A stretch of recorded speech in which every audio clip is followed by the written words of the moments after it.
বিসমিল্লাহির রহমানির রহিম। প্রিয় দর্শক, আসসালামু আলাইকুম। আমি অ্যাডভোকেট নাহারুল ইসলাম, বাংলাদেশ সুপ্রিম কোর্ট আইন চর্চা চ্যানেলের পক্ষ থেকে সবাইকে স্বাগত জানাচ্ছি। আজকে আমি যে বিষয়টি নিয়ে আলোচনা করব সেটি হলো বিদেশ থেকে তালাক। অর্থাৎ বিদেশ থেকে কোনো স্বামী যদি তার স্ত্রীকে তালাক দিতে চায় তাহলে কিভাবে তালাক দিবে। অর্থাৎ স্বামী কর্তৃক স্ত্রীকে বিদেশ থেকে তালাক। তাহলে তালাক দিতে হলে আমাদের যে মুসলিম ফ্যামিলি ল অর্ডিন্যান্স 1961-এর 7 ধারা ফলো করতে হবে।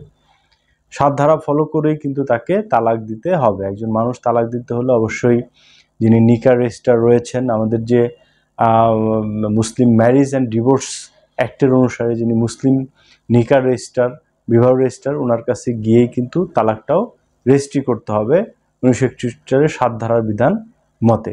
যিনি বিদেশে রয়েছেন তিনিও যদি ডিভোর্স দিতে চান তাহলে তার ক্ষেত্রেও কিন্তু এই বিধানই প্রযোজ্য হবে।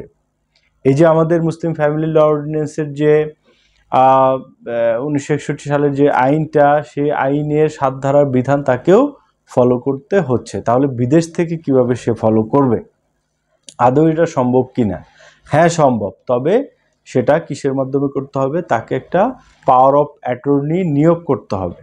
পাওয়ার অফ অ্যাটর্নি বলতে কি বোঝায়?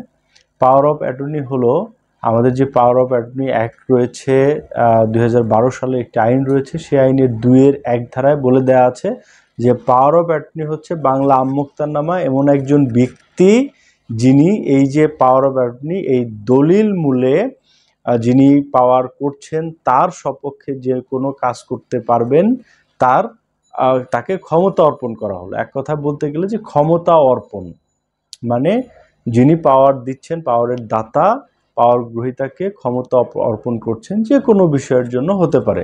পাওয়ার 2 ধরনের হতে পারে। একটি হচ্ছে অপ্রত্যাহারযোগ্য, এটি সাধারণত কোনো ভূসম্পত্তি, স্থাবর সম্পত্তি নিয়ে হয়ে থাকে।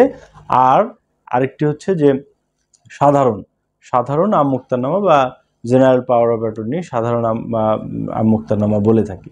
তাহলে এই সাধারণ আমোক্তারনামার মধ্যেই কিন্তু এটি পড়বে যে কোনো কাউকে স্ত্রীকে তালাক দেওয়ার ক্ষমতা অর্পণ। এবং সেটি কিভাবে লিখতে হবে? পাওয়ার অফ অ্যাটর্নি একটা ড্রাফট করার নিয়ম হচ্ছে যে প্রথমে যে দাতা, অর্থাৎ এইখানে যিনি তালাক দিচ্ছেন তিনি কিন্তু পাওয়ার অফ অ্যাটর্নির দাতা হবেন। তিনি তার ওই পাওয়ার অফ অ্যাটর্নিতে লিখে দিবেন যে তার স্ত্রীকে পাওয়ার দেওয়ার জন্য, মানে তালাক দেওয়ার জন্য অন্য আরেকজন পাওয়ার গ্রহীতাকে নিয়োগ করলেন। অর্থাৎ তালাক দেওয়ার জন্য কিন্তু পাওয়ারটা দিচ্ছেন, ক্ষমতাটা হচ্ছে তালাক দেওয়ার ক্ষমতা।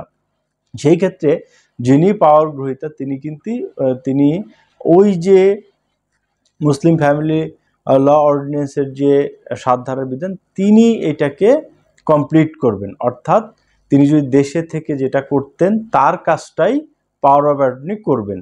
নিকাহ রেজিস্ট্রারের সামনে যাবেন, যে বলিমবুকে স্বাক্ষর করবেন, তালাক প্রণয়ন করবেন, উচ্চারণ করবেন, সব কিছুই কিন্তু নোটিশ সেন্ড করবেন, সব কিছুই করবেন কে? যাকে পাওয়ার দেওয়া হলো, অর্থাৎ পাওয়ার গ্রহীতা। এইবার পাওয়ার অফ অ্যাটর্নি প্রস্তুত হয়ে গেল, তখন পাওয়ার অফ অ্যাটর্নিটাকে পাঠাতে হবে হচ্ছে যিনি বিদেশে রয়েছেন, যিনি বিবাহিত যে ব্যক্তি যিনি বিদেশে রয়েছেন, যিনি তালাক দিতে চান, তার নিকটে সেটি পাঠাতে হবে পাওয়ারটি প্রস্তুত করার পরে। আর পাওয়ারের মধ্যে কি কি লেখা থাকবে? লেখা থাকবে যে আমি আমার স্ত্রীকে তালাক দেওয়ার জন্য ক্ষমতা অর্পণ করলাম। কাকে ক্ষমতা দিল? যিনি পাওয়ার গ্রহীতা তাকে ক্ষমতা দিলেন। এভাবে প্রস্তুত করে সেটিকে পাঠাতে হবে বিদেশে যিনি আছেন, যিনি স্বামী, বিবাহিত স্বামী যিনি তালাক দিতে চাচ্ছেন তার নিকটে।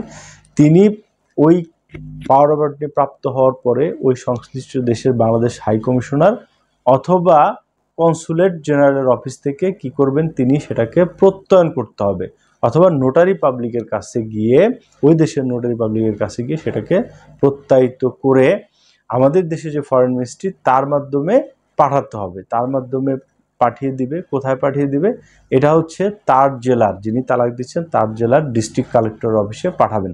সেইখান থেকে সংগ্রহ করবেন, যাকে পাওয়ার দেওয়া হলো পাওয়ার গ্রহীতা সংগ্রহ করবেন। পাওয়ার গ্রহীতা সেটিকে সংরক্ষণ করে বাংলাদেশ হাই কমিশন অফিসে নিয়ে যাবেন এবং 2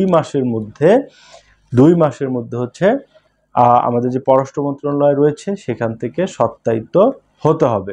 সত্যায়িত করার পরে সেখান থেকে সত্যায়িত হলে দেন এটি পর্যবেক্ষণের পরে এই যে ফরেন মিনিস্ট্রি এবং বাংলাদেশ হাই কমিশনের কাছ নিকট হইতে এটি প্রত্যয়িত হওয়ার পরে, সত্যায়িত হওয়ার পরে সেই পাওয়ারটা এক্সিকিউট হবে, অর্থাৎ পাওয়ারের কার্যাবলী সম্পাদন হয়ে গেল, একটা পাওয়ারের গ্রহীতা নিয়োগ হয়ে গেল। তখন যিনি ওই যে তালাক দেওয়ার ক্ষমতা পেলেন তিনি এইবার সকল কার্য সম্পাদন করবে।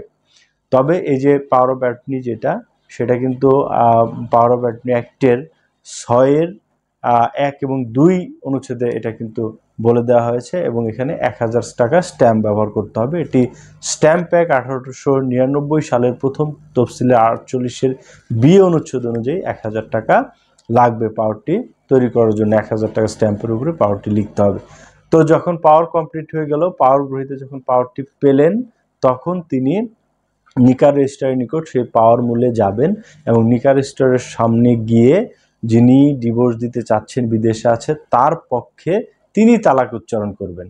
তিনি বলবেন যে আমি মিস্টার XYZ তার কর্তৃক পাওয়ার নিযুক্ত হয়ে, পাওয়ার নিযুক্ত হয়ে আমি তার স্ত্রী নাম উচ্চারণ করবেন যে তাকে তালাক দেওয়ার ক্ষমতাপ্রাপ্ত হয়ে তালাক দিচ্ছি, এবং তিনি সেখানে 1 তালাক 2 তালাক এবং তালাকে বাইন উচ্চারণ করবেন। তারপরে সেই তালাক যে ভলিউম বুক রয়েছে নিকার রেজিস্ট্রারের নিকট, সেখানে স্বাক্ষর করে সেটি সম্পাদন করবেন। করার পরে সেই 7 ধারার বিধান অনুসারে নোটিশ পাঠাতে হবে। স্ত্রী যদি দেখা গেল যে সিটি কর্পোরেশনে থাকে তাহলে মেয়র বরাবরে, যদি ইউনিয়ন পরিষদ থাকে চেয়ারম্যানের বরাবরে সেখানে নোটিশ পাঠাবেন। তারপরে সেখানে যদি কোনো আরবিট্রাল কাউন্সিল গঠন করেন, যদি কোনো সালিসি পরিষদ হয় সেখানে ডাকবে। সেইখানেও কিন্তু ওই গ্রহীতাই যাবেন, যাকে পাওয়ার দেওয়া হয়েছে তালাক দেওয়ার, সেই গ্রহীতা সেখানে যাবেন এবং সেখানে গিয়ে যদি কোনো সালিশ বসে সেখানে উপস্থিত হয়ে বিষয়টি মীমাংসা করবেন। এই হলো প্রসিডিউর, যে একজন বিদেশ থেকেও কিভাবে তালাক দিতে পারবেন। তাহলে এখানে বলা হলো কি, যে বিদেশে যদিও থাকে তারপরেও পাওয়ারের মাধ্যমে, পাওয়ার অফ অ্যাটর্নির মাধ্যমে একজন নিয়োগ করে তিনি সেই আমাদের মুসলিম ফ্যামিলি ল অর্ডিন্যান্স 1961-এর 7 ধারার বিধান মোতাবেক কিন্তু তালাক দিতে পারছেন। তো প্রিয় দর্শক, এই ছিল আজকের আলোচনা। ভালো থাকবেন, সুস্থ থাকবেন। আমার চ্যানেলটি বেশি বেশি লাইক, সাবস্ক্রাইব দিবেন।